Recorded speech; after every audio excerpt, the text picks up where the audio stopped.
Welcome back to the Speaking and Communicating podcast. I am your host, Roberta. If you are looking to improve your communication skills, both professionally and personally, this is the podcast you should be tuning into. And by the end of this episode, please log on to iTunes and Spotify, leave us a rating and a review, and what you would like for us to discuss on this podcast. Now, one thing about communication, especially our verbal cues, is the big issue of the voice. My guest today, John Henny, has been a voice coach for over 3 decades. He has worked with big names in the entertainment industry and is here to talk to us about so many strategies and tips on how we can improve our voices so that our messages are more compelling. And before I go any further, please help me welcome him to the show. Hi, John. Hi, Roberta. Thank you for having me. Thank you for being here. Welcome. And tell us a little bit about yourself. Yeah, so I've been, as you stated, been teaching for a very long time. Wow, a long time. And I've worked with thousands of professional voice users. And in the beginning, I only worked with singers, and I also trained other voice teachers. And then occasionally speakers would come to me. And as I tried to help them, I realized, what I do with singers, these exercises really work when I vary them a bit for speakers, but also the elements that great singers use to make a compelling performance also work for speakers as well. And as I did research, I found, I'm banging on the piano, sorry, I've always got That's one in front of me. okay. I found that they don't know which came first, speaking or singing, but they're essentially extensions of the same thing. And we've kind of lost touch with singing. Many, many years ago, when we used to travel in smaller groups, everybody sang. Earlier societies, we communicated through song. And now we have a class of people that we call singers. And then we go, okay, I don't sing. But professional sports people don't stop us from playing sports. Tiger Woods doesn't stop anyone from enjoying golf. But for some reason, we kind of decide that we don't sing. And I think that's to our detriment, because not that I want to turn people into singers, but when you discover the music in your voice, you're going to be more interesting to people and you're going to be better able to hold their attention. I would blame that on Simon Cowell, because there have been so many people who go to these, idol shows and he's a keep that to the shower, never sing in front of anyone. And so we've come to live at an age where there's so much judgment around our singing, unless we're professionals, of course. You've been in the industry for over 30 years. Apparently, this auto-tune the existence of auto-tune has robbed us, those of us who listen to music, of the true nature of the singer's voice. Is that true? It's true in an extent, but the Beatles, going back, really started using the studio and studio effects as a unique instrument and recording back guitar solos backwards and different things. And auto-tune was initially developed to help save a vocal take that maybe was a really good take, but the singer was maybe underpitched slightly on this one word. And so they could fix and save the take and save some time. And then they started to discover, wait, we can really exaggerate this and it becomes its own sound. So I think people are accustomed to hearing the voice, depending on generations, etc. Some of us, when I go back and I listen to great singers from the 50s, 60s, 70s, before autotune, very often these performances are not completely in tune, but they're absolutely wonderful in their human imperfections. And now we've kind of removed that from music. And it's also happened with tempo. Great songs. Like if you listen to Earth, Wind and Fire, that track September, which I love, Yes. that track speeds up as it goes along. And it speeds up quite a bit by the time you get to the end of the song, but it creates this excitement. That doesn't happen anymore. Songs stay the exact same tempo. And it's just different styles of music. So I try not to judge with my older ears what's happening today. But Mm. for me, I really love organic vocal performances. Yes, as I said, I feel like the organic is making its exit, and it's more now the tech, the instruments. Oh, anyway, back to, so we focus on communication here.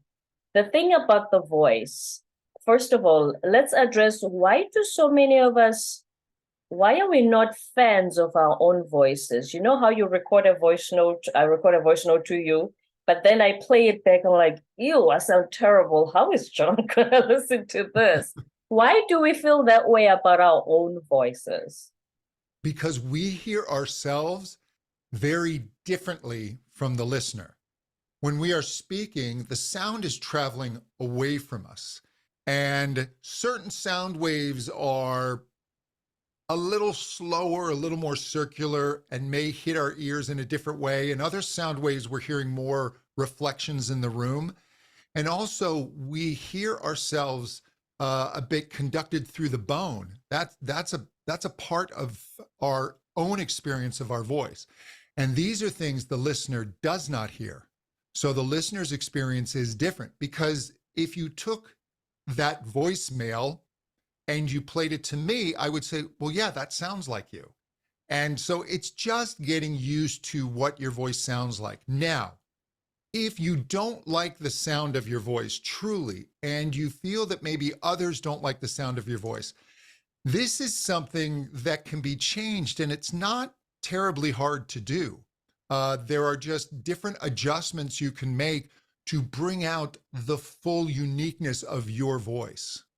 Mm. And do you think no matter how well my message is delivered and my speech has impact, if my voice does not sound as great to my audiences, does that impact how well they receive the message itself? It absolutely does. It has to do not just with the tone of your voice, but also the pacing and the range. And if you're using these musical devices, I bring it back to music, not that I'm teaching speakers to sing, but I want them to discover how to keep their voice interesting. And if I'm talking to you and I change my vocal track, let's say I let my voice get a little lazy and my larynx or voice box sits a little too low. Now my voice is going to start to sound like this. And even though I'm imparting the same message, you're going to start to lose interest. And Mm. if my larynx is sitting a little too high, now I'm going to get really thin sounding. And that becomes annoying rather quickly. So yes, it does make an impact.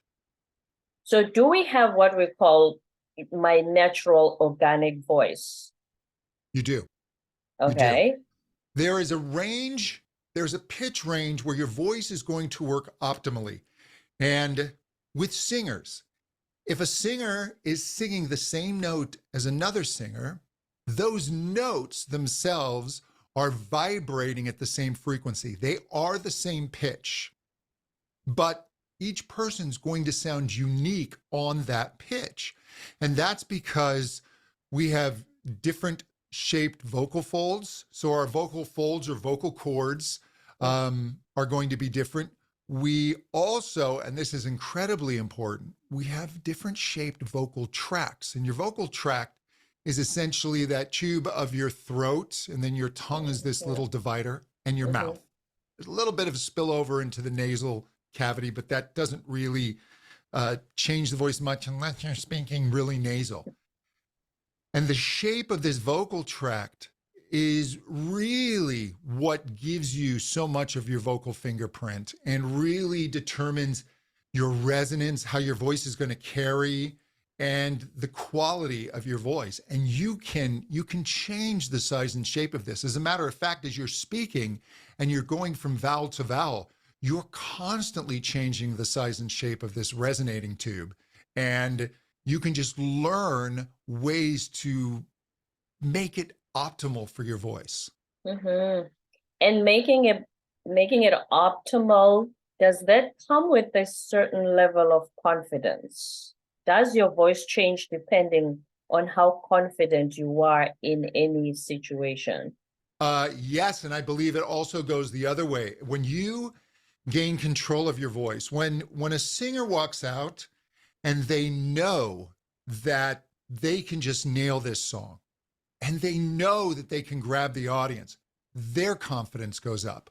I often tell singers when we're working on technique, this is not the highest level of singing, but this is a tool. Technique is the tool to give you mastery so that you will have the confidence to then connect emotionally.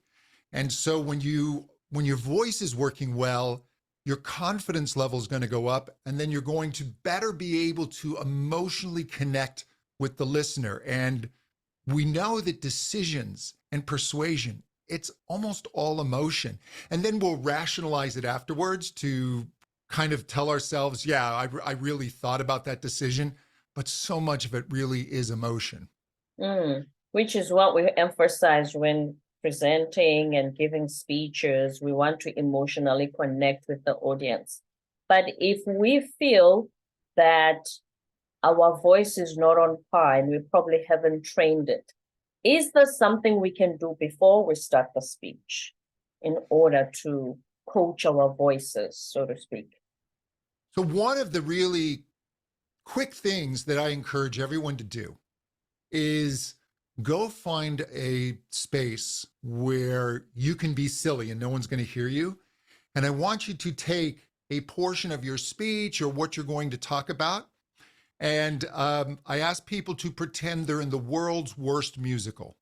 And I want you to go ahead and just feel as silly and free as you can and sing it. Sing what you have to talk about and just let your voice bounce all over the place and sing it in different ways. Sing it in an up tempo, sing it as a ballad, and start to find the music. And then take that energy, because once you've been singing for a few minutes, you're going to be in a better mood no matter how you feel. Yeah. And then take that energy and now start to talk, but keep some of that music in your voice, keep some of that excitement, keep some of that range and emphasis and tone. And you will find that, wow, this actually sounds better and I'm having more fun saying it. Mm. Now I don't sound so silly anymore because sometimes, especially when I started the podcast, I used to, as I said, I also struggled with listening back to my previous recordings. I don't sound really good. Who's going to listen to this? Remember the movie Sister Act with Whoopi Goldberg? La la la la la la la la. So I used to do that before I started recording. I'm coaching my voice. I didn't know at the time that was the right thing, but it's just the first thing that came to my mind. I'm like, she used to say to them when they're trying to la la la la la la la la la. Yeah, because what you're doing when you do that is you're engaging more contact with your vocal folds. And so you're creating a more robust sound wave. You're also working pitch. So you're getting these little ligaments and muscles to stretch. You're working more breath. All of these things in that little scale that you maybe felt kind of silly doing, it actually does a lot of good. It does, yeah, it certainly does. What are the usual or the general judgments on someone who has a deep voice, who speaks with a deep voice? What is the general impression that people have if you come with a deep voice?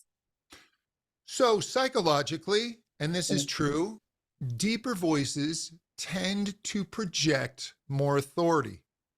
However, we tend to take that to an extreme. And what I find is if you are speaking at your proper pitch with proper resonance, you get the fullness of your voice. You're going to have depth in your voice, but you're also going to have higher frequencies. It's going to give your voice sparkle and it's going to give your voice energy that carries through the room. And very often people will just start to lower their voice. And then the voice kind of starts to fall into this fry. And then the voice doesn't have enough acoustic energy. And so what we end up doing is we start squeezing. And we can run into issues of vocal health if we do that.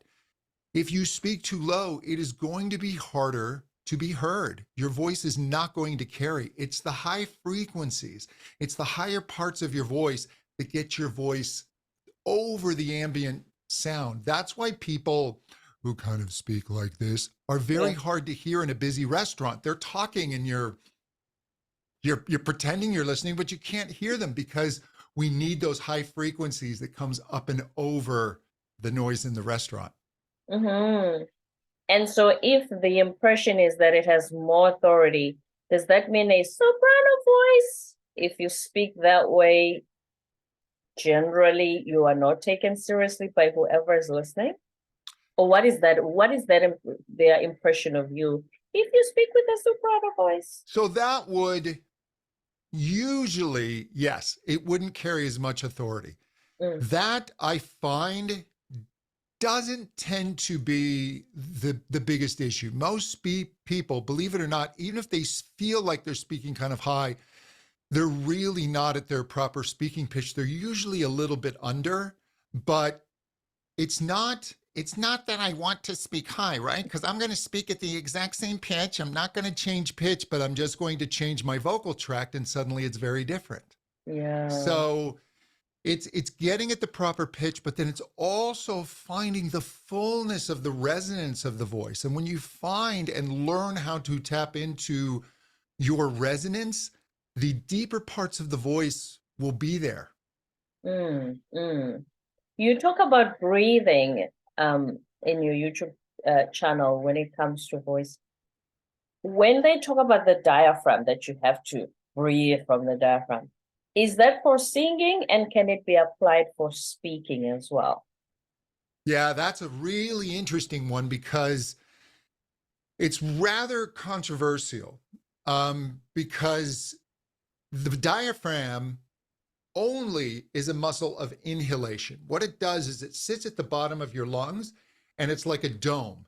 And when you flex it, it drops when it contracts and it pulls down on the lungs, which then creates a vacuum effect and pulls air in. And when you're breathing out, it's going back to a relaxed position. Now, in controlling the diaphragm, what they're generally talking about is when we take in a breath, right? Our ribs expand, our tummy expands, our diaphragm drops. We don't want this whole housing of the breath to just suddenly collapse, because then breathing becomes very weak and you have to breathe up and down with the chest. So if you're holding a more noble stance, yes, that your chest is up a bit, you're not sway back, but you're standing nice and straight, your ribs are open, and you just allow the breath to drop in. And then you don't want to overbreathe. This usually doesn't happen for speakers, but sometimes when speakers think, oh, I got to breathe more.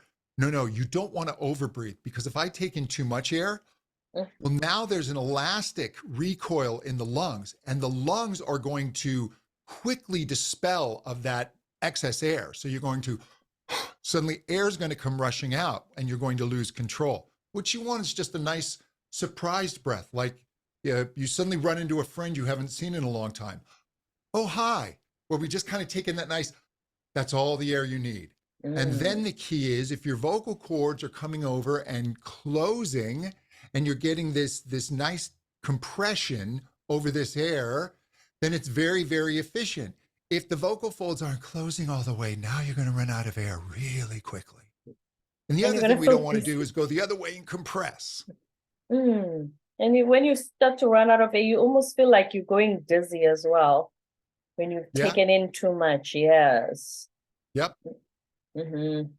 You analyzed one of legendary Barbra Streisand songs on your YouTube channel. And you said something about you can hear the smile in the voice. Would you explain that to us? You know how sometimes you're on the phone, I could actually tell they were smiling on the phone. So what happens when we smile? And you can play with this. You can do a vocal fry, which is just that sound. And if you round your lips, it'll be rather deep. But if you go ahead and then take it to a smile, it gets bright. And so when we smile, we're actually changing the resonances within our vocal tract. The science of this is rather fascinating. But what we hear is we hear an enhanced brightness in the voice. And we can tell emotion just from the voice. There was a study done at Yale University, and they had subjects speaking to each other. And what they wanted is for the listener to be able to tell what the other was feeling, what their levels of empathetic understanding. And when they removed the visual element, when they put a divider between the two, or they turned out the lights, their ability to correctly understand what the other person was feeling went up. The voice is the carrier of emotion. The voice, all of these little subtle cues that we're only now beginning to understand that is within the voice, it's just so profoundly important. The sound of your voice carries so much. And so many people they don't spend any time thinking about their voice. And if they don't have a particularly nice voice, they think, oh, well, that's just the voice I've been given, which isn't true. Everyone's voice can be improved. Just like singers practice for their singing, we can also practice our voices for speaking. That's right. And of course, we all have certain limitations, and your voice is, I can't turn everyone into Morgan Freeman. Yeah, but And it your sounds like own God. voice. Yeah. Exactly. But your own voice is enough. Singers, they all cannot have incredible range, because there's actually in the cartilages that move when we're going for higher pitches, depending on the type of joint you have, you'll either have more range or less range.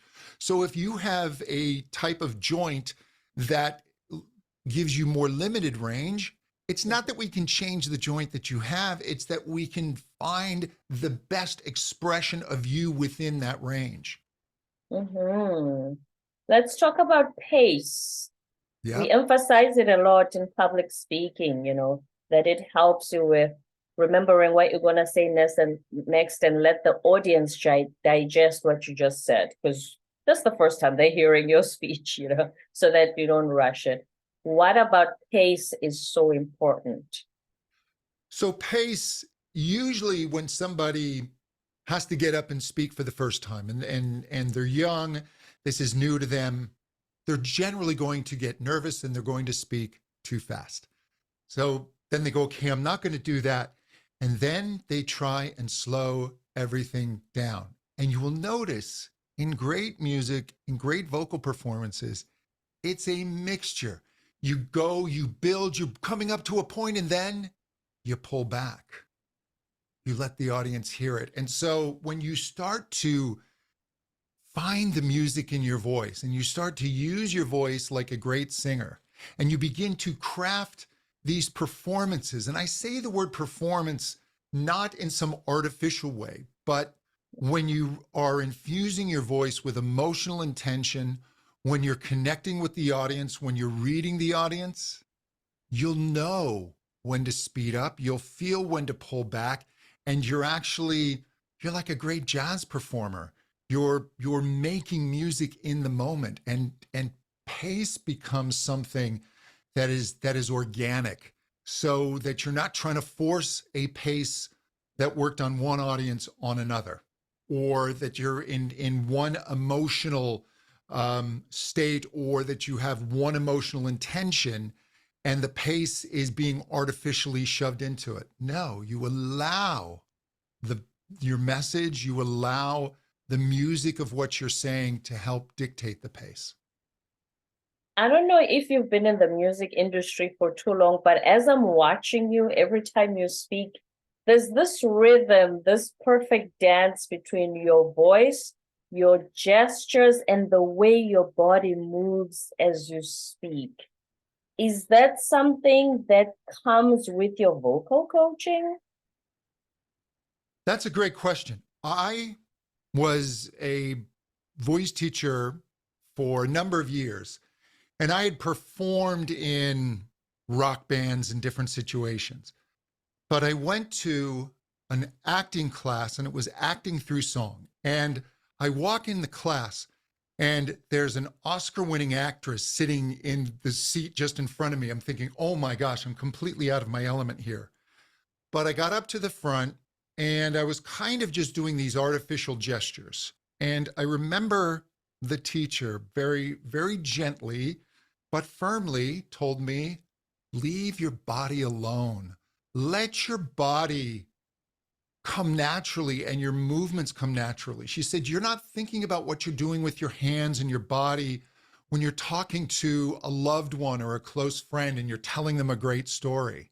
Mm. And so I encourage and I coach my clients that just let your body naturally move. Don't try and create these imposed power stances and moves. It's sure you can have a few things, and we know that if we as we step forward, that is projecting energy, right? When we start Right. talking, we don't want to start walking backwards on stage because that will show weakness, but we do want to just allow the body to move.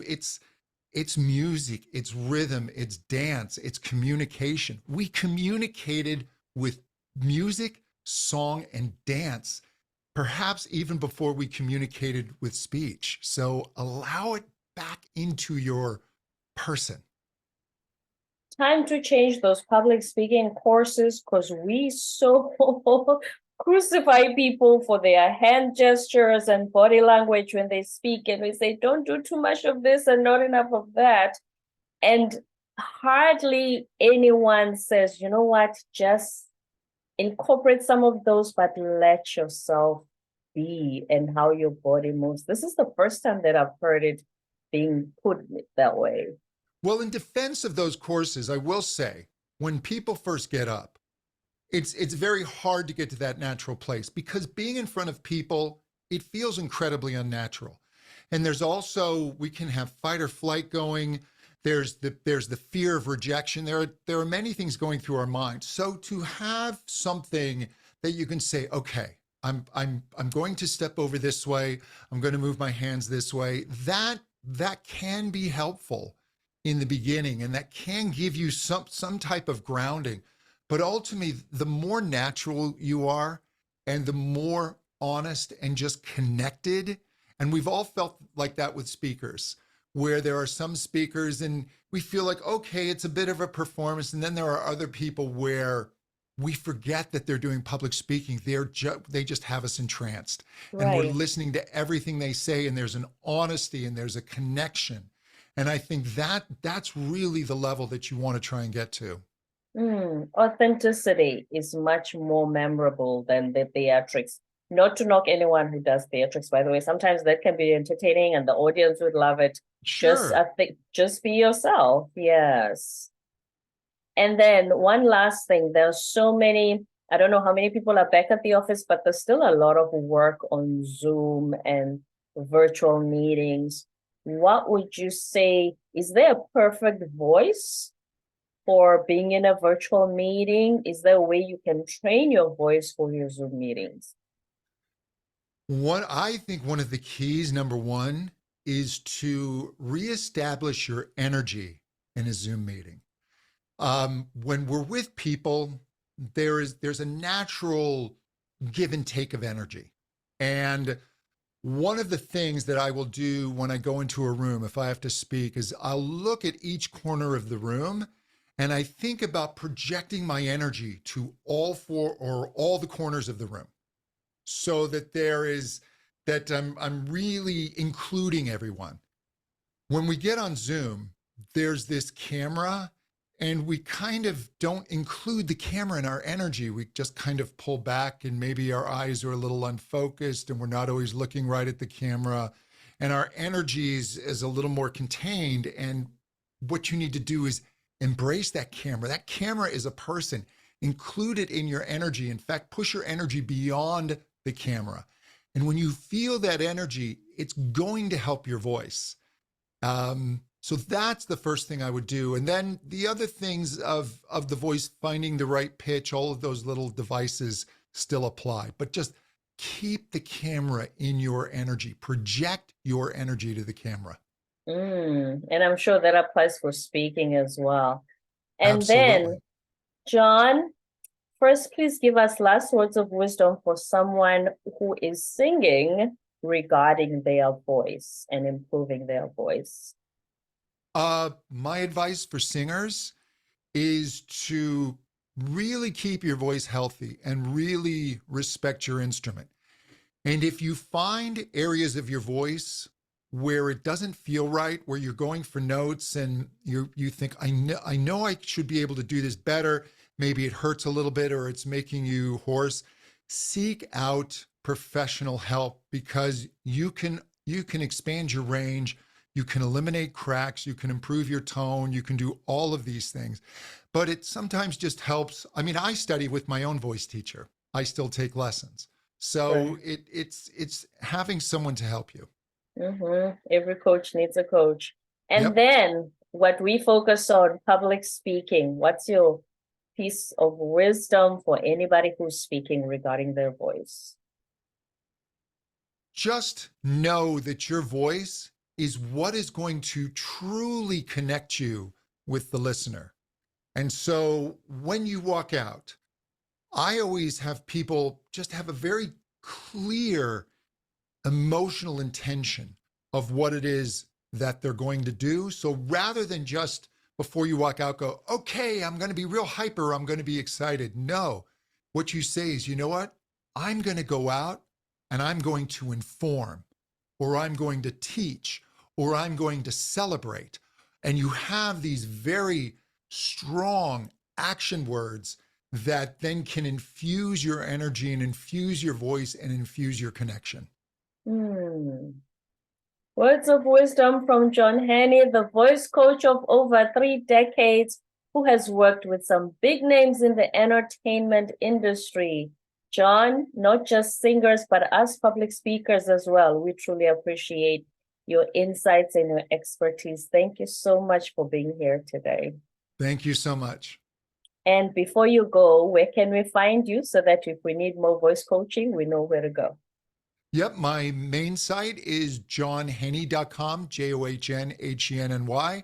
And for speakers, it's compellingspeaker.com. Oh, excellent. johnhenny.com, compellingspeaker.com. Thank you so much, John. And don't forget to subscribe, leave a rating and a review on iTunes and Spotify. And stay tuned for more episodes to come.